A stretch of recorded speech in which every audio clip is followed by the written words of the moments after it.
Sunday, January 14th, 1973, the Los Angeles Memorial Coliseum.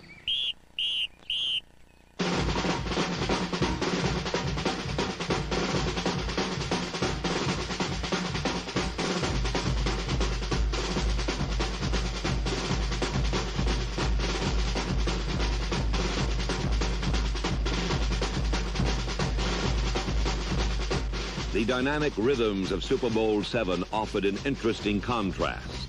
The enthusiastic Washington Redskins and the somber Miami Dolphins. The Dolphins were up from hard times. Born in expansion, they had struggled through 4 lean years of defeat while searching for strong-willed leadership. Then along came Don Shula. Shula had proven himself a winner in Baltimore, but a Super Bowl loss soured his Colt career. Now he would shape a new team to match his own square-jawed toughness. "I'm about as subtle as a punch in the face," he said of his coaching methods, and quickly the ragtag Dolphins fell into line. In just 2 years, Shula took his team from cellar to Super Bowl. Against the Dallas Cowboys, Miami took the field coolly confident and left it 2 hours later thoroughly beaten. Don Shula had suffered his second super put-down, but he silently vowed that he wouldn't lose again.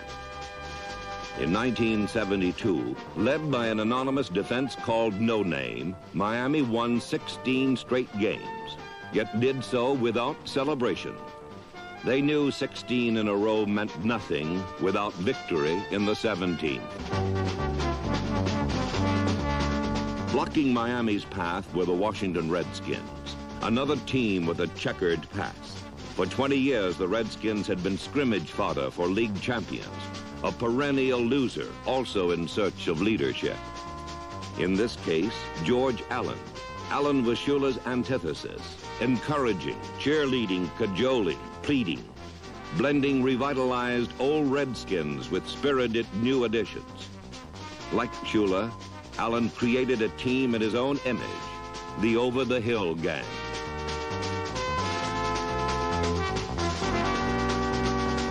Under Allen, Washington won the first Redskin Division championship in history, then ascended to the top of the NFC. In just 2 years, Allen had performed a Shula-sized miracle, and now he took time to celebrate.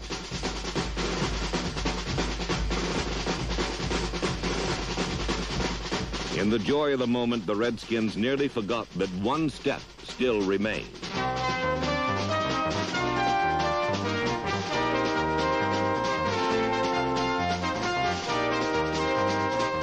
Super Bowl VII would match more than bodies and game plans. It would test the strength of 2 clearly defined team personalities and the methods of 2 men who had shaped them. The computerized No Names and the romanticized Over-the-Hill Gang.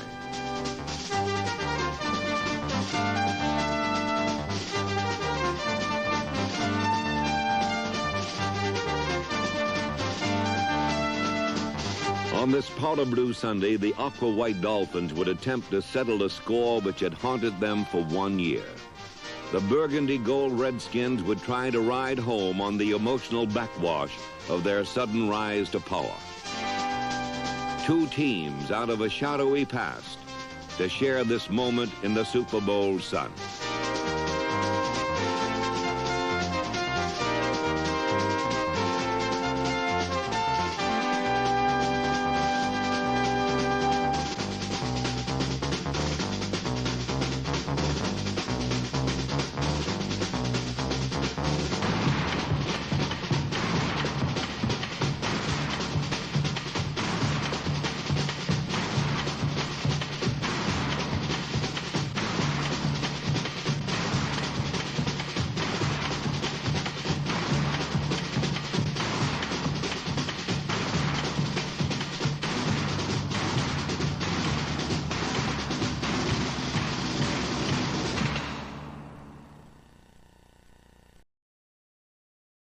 The probing eye of a nation focused in on a 9-inch strip of Coliseum turf, control of which would determine the game's outcome.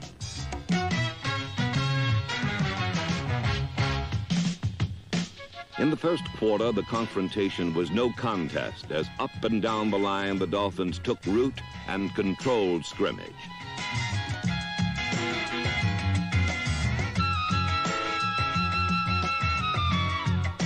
The heart and soul of Washington ground power, Larry Brown, was confronted with a wall of red, his own blockers forming the barrier.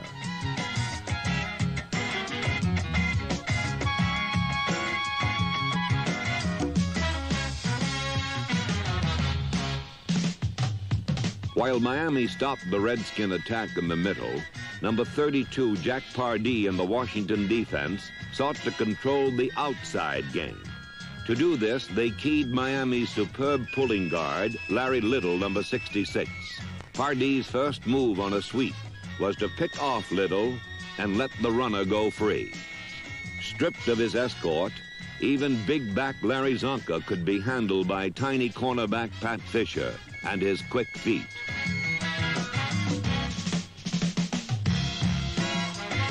The no-names were brilliant, but Pardee's over-the-hill gang matched them throughout a bruising first quarter.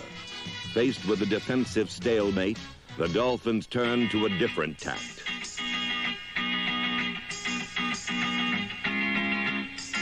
A Bob Greasy to Paul Warfield pass is no surprise, except when delivered on first down. The out-of-character maneuver netted 18 yards and provided Greasy with field position to test the nemesis of his running game, Pat Fisher.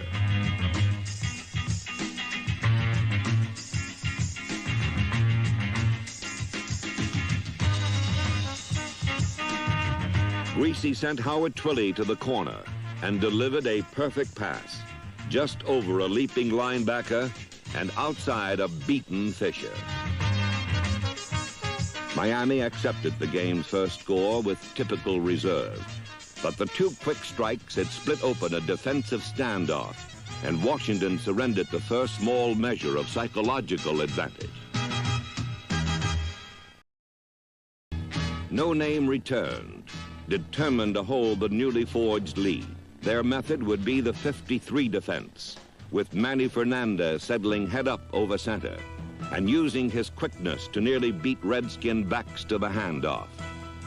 The purpose of 53 was to predetermine Bill Kilmer's play calling, to set up the ball hawks of Miami's deep zone, to force Kilmer into third and long situations, to test his arm early and often.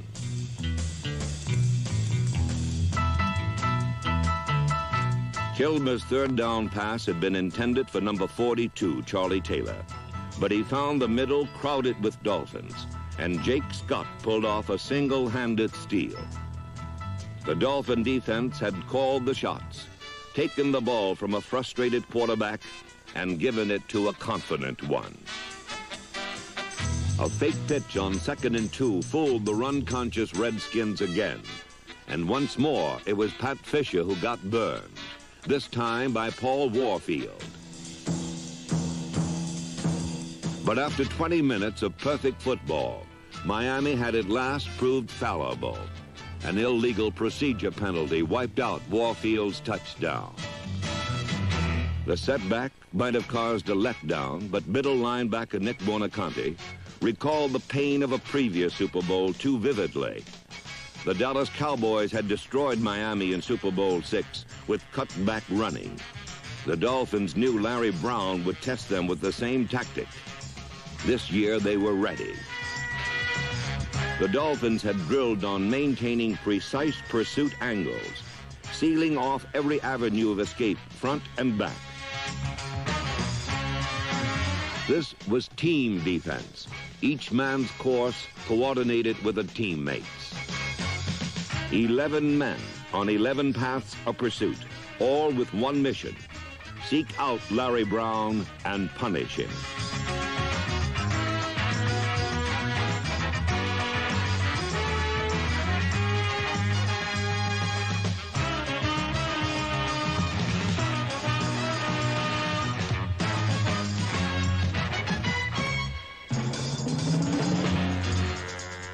Once again, Miami had forced Washington's hand, With 2 minutes left in the half, Buonaconti sent Doug Swift in on a blitz, then dropped to the middle and waited.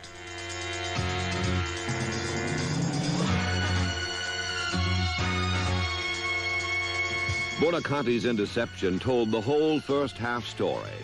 Miami's cold persona had extinguished the fires of Redskin spirit. Larry Brown had been dealt a game's worth of pain in just one half. George Allen's enthusiasm had turned to nervousness. Calmly, Manny Fernandez and Don Shula looked on as Miami offense secured the vantage ground.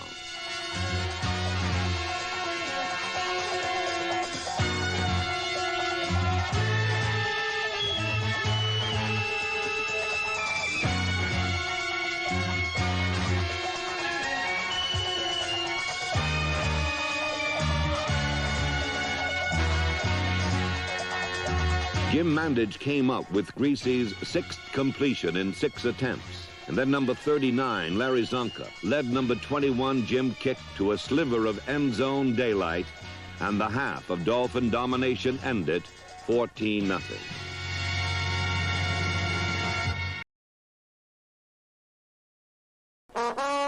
Washington fans welcomed their stricken team back from intermission with a purpose. Emotion had brought them this far. Emotion could save them now. Come on, every damn guy in here now. Everybody listen to this. We got 30 minutes to live. We've talked about character. We're going to see how much character every damn guy has here. Now let's hit somebody. And let's be proud of ourselves and be physical. First series on offense, first series on defense. Allen's oratory brought back the fire, and Kilmer came out swinging with an aggressive outside passing attack. Redskin receivers ran short outs underneath the Dolphin zone, and finally, Washington mounted a drive. With 6 carefully structured completions, Kilmer took his team the length of the field right up to touchdown's door.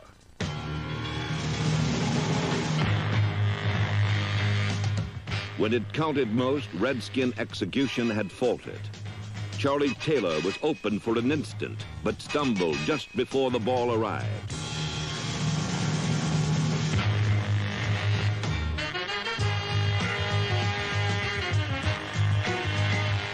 Still, Washington had 1 down left to recapture the emotional momentum which had brought them this far. Once again, Manny Fernandez assumed the role of spoiler.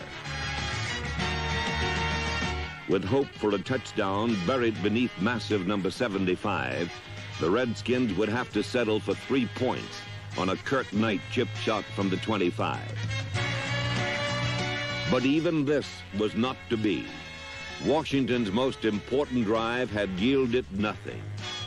The frenzied burst had withered as quickly as it had flared, and George Allen's 30 minutes to live was now down to 21. While despondent Bill Kilmer cooled his heels, calculating Bob Greasy moved in for the kill. But the determined Redskin defense had already caught his act, and the element of surprise had flown.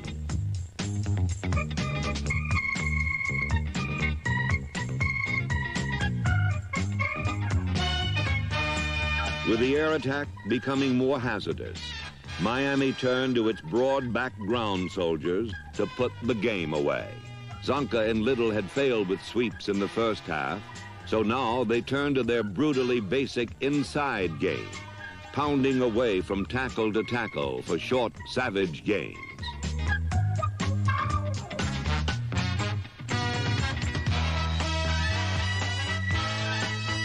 Each Zonka blow softened Washington resistance. Then one play battered it into full retreat.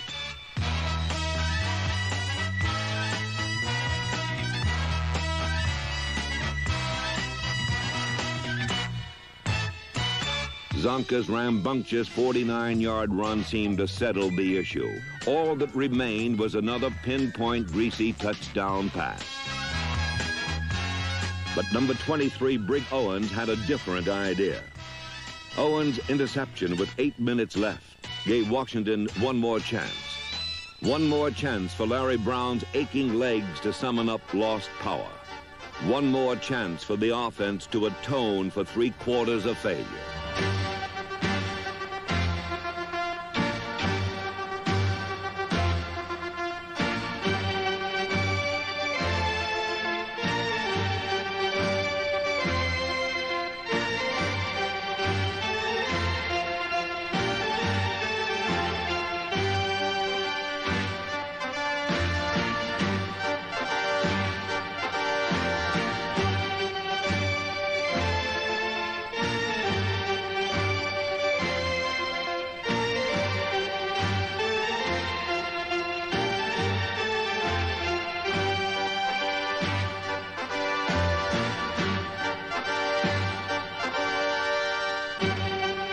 At last, this was Bill Kilmer's kind of game.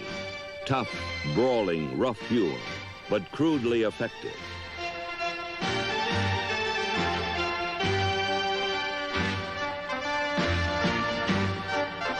Helmet askew, belly protruding, socks sagging around his ankles, Kilmer was once again spiritual leader of the Redskins. Jerry Smith was wide open, but the ball never arrived. For between Kilmer and his receiver loomed yet another trick of the gods, the goalposts.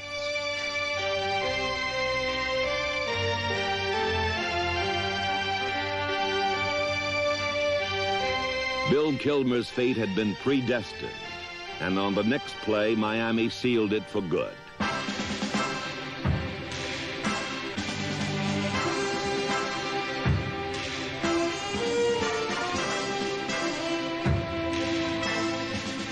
Jake Scott's second interception put the game in proper perspective. It had been a day of defense, Miami team defense. A defense intentionally constructed by Don Shula without stars, for each no-name is part and parcel of the whole. But one man had stepped out of obscurity. Manny Fernandez fulfilled the lineman's dream by dominating the most important game of his life.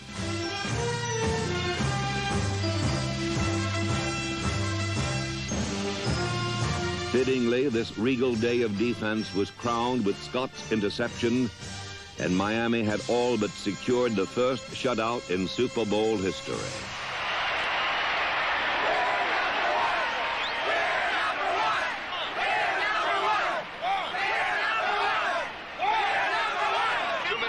Seconds remaining in the football game. A field goal here should ice it for the Dolphins. Yepremian's attempt will be from 34. Here's the snap. The kick is up. It's blocked. The football is loose. Yepremian's after it. He picks it up. What's he going to do? He's trying to throw it. The ball is batted up in the air. Picked off by the Redskins. Mike Bass down the sidelines. He should go all the way. Damn! What an incredible turn of events. Let me see if I can reconstruct what happened. Yepremian's field goal was low into the line. The kick was blocked. The ball popped loose. Garrow finally found the handle, and then he tried to throw a pass. His arm went forward. The ball didn't. Garrow batted it up in the air like a volleyball, and Mike Bass and the Redskins picked it off all the way down the sidelines for a Redskins touchdown. Suddenly, Washington is right back in the ball game. It's 14-7 with plenty of time remaining. We got a lot of time. A lot of time left. Morris on his feet to the right. He's brought down by Pat Fisher. The official rules that he's out of bounds. The clock is stopped. 1:51 remaining. Second down and 6. Bob Creasy drops back to pass. A dangerous maneuver deep in their own territory. It's complete to Paul Warfield. It looks like he has the first down. A big first down with 1:45 remaining. And somehow the Redskins have to get that football. Now we got to think in terms of taking that ball away. See, taking that ball away. Make the tackle, but the second guy go for the ball.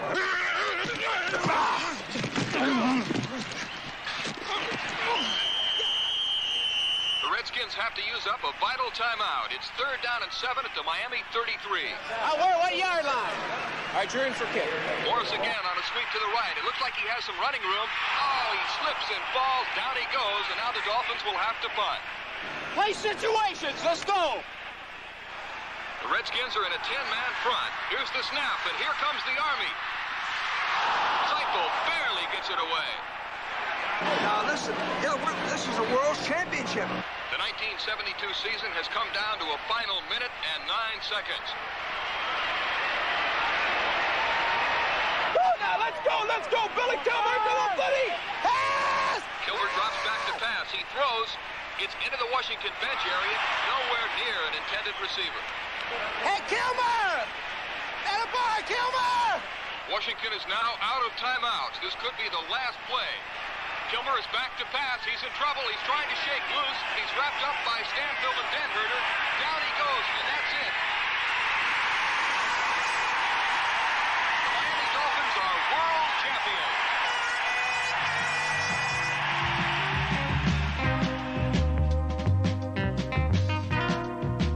Finally, it had ended.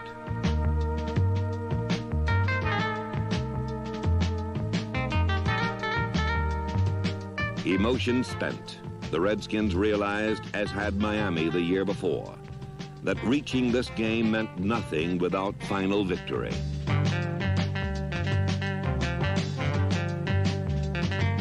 Washington's powder blue Sunday was now backlit with failure, while Miami's year of doubt had ended in the sun.